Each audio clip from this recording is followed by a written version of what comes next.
तो चलिए फ्रेंड्स शुरू करते हैं एक्सरसाइज 10.2 का question number 5। Prove that the perpendicular at the point of contact to the tangent to a circle passes through the centre. इस question में हमें एक सर्कल दिया गया है जिसका सेंटर है O और इस पर एक टेंजेंट है, ये इसका पॉइंट ऑफ कांटेक्ट है, let's say it is P। अब हमें प्रूव करना है कि अगर हम इस पॉइंट ऑफ कांटेक्ट P से एक परपेंडिकुलर ड्रॉ करें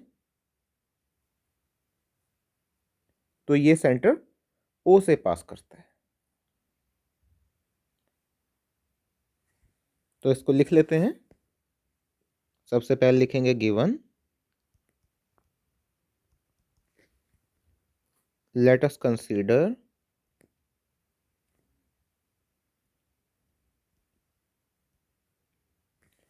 a circle with center O. Let us consider a circle with center O.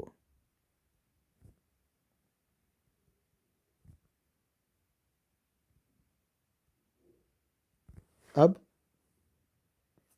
let AB be a tangent, मान लेते हैं ये टेंजेंट है AB, be a tangent with point of contact P.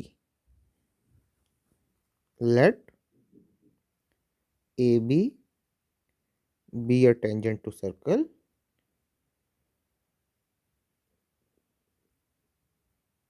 tangent which touches the circle at P, which touches the circle at P। तो इसका मतलब हो गया P पॉइंट ऑफ कांटेक्ट हो गया, ये हो गया पॉइंट ऑफ कांटेक्ट। अब हमें इसमें प्रूव क्या करना है? हमें प्रूव करना है कि line perpendicular to A B, यानी इस ए बी पर अगर हम पॉइंट पी पर एक परपेंडिकुलर ड्रॉ करें तो वो सेंटर ओ से पास करता है। तो इसको लिखेंगे हम to prove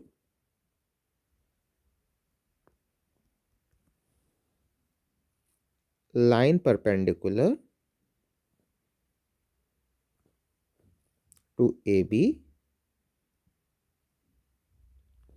eight P.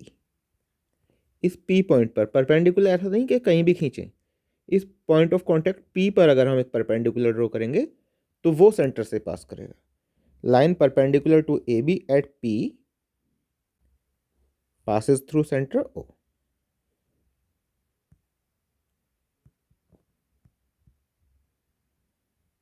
Through center O. अब इसको हम करेंगे prove.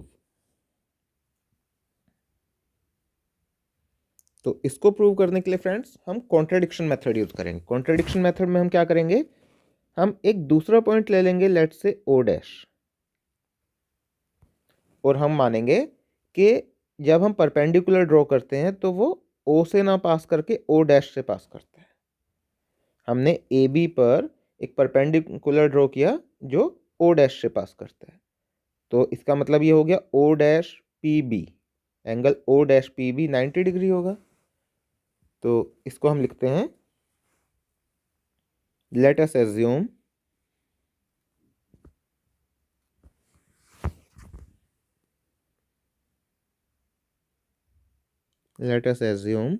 that the perpendicular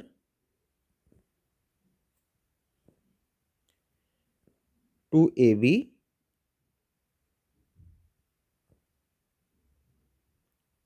passes through point O dash, passes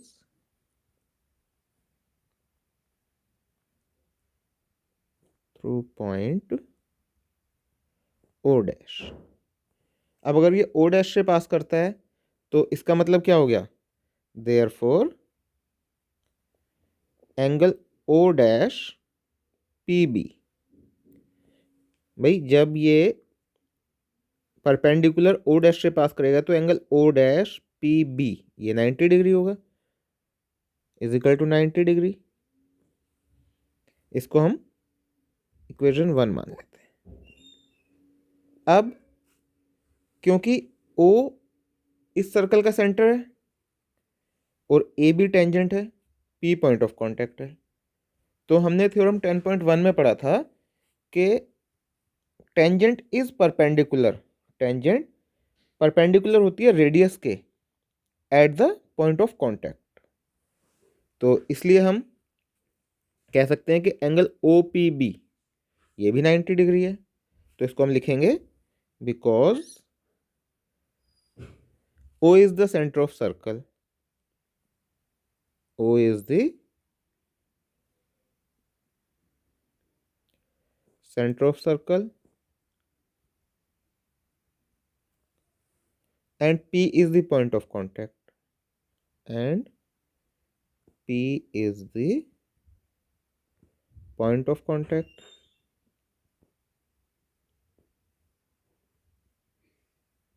तो therefore angle OPB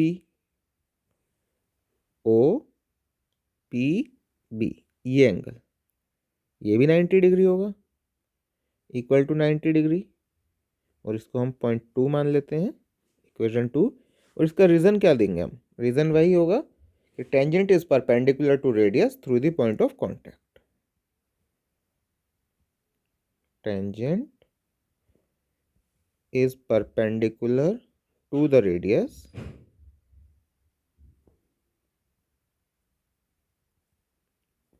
through the point of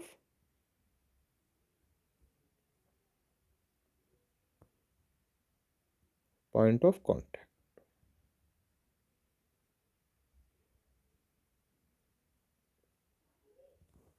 अब अगर हम इन दोनों इक्वेशन 1 और इक्वेशन 2 को कंपेयर करें तो हमें नज़र आ रहा है कि O'PB 90 डिग्री है और OPB ये भी 90 डिग्री है। तो हम कह सकते हैं कि दोनों एंगल आपस में इक्वल है, comparing equation 1 and 2।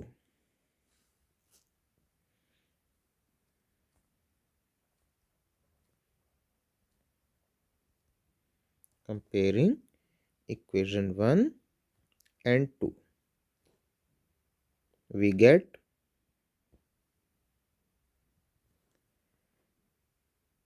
angle O'PB, this angle is equal to this angle is equal to angle OPB।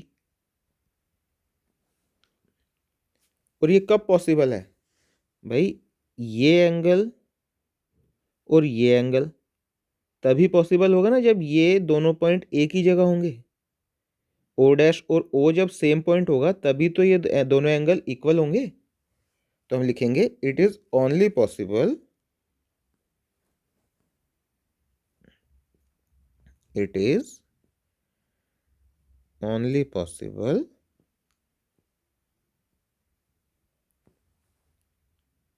when line OP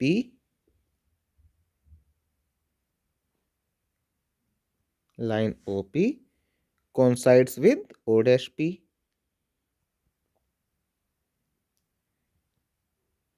coincides with O'P।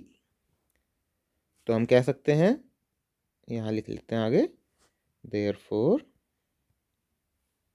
the perpendicular to AD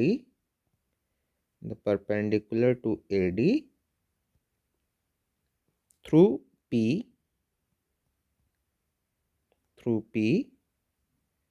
passes through center O, passes through center O। और ये हो गया हमारा question 5 complete.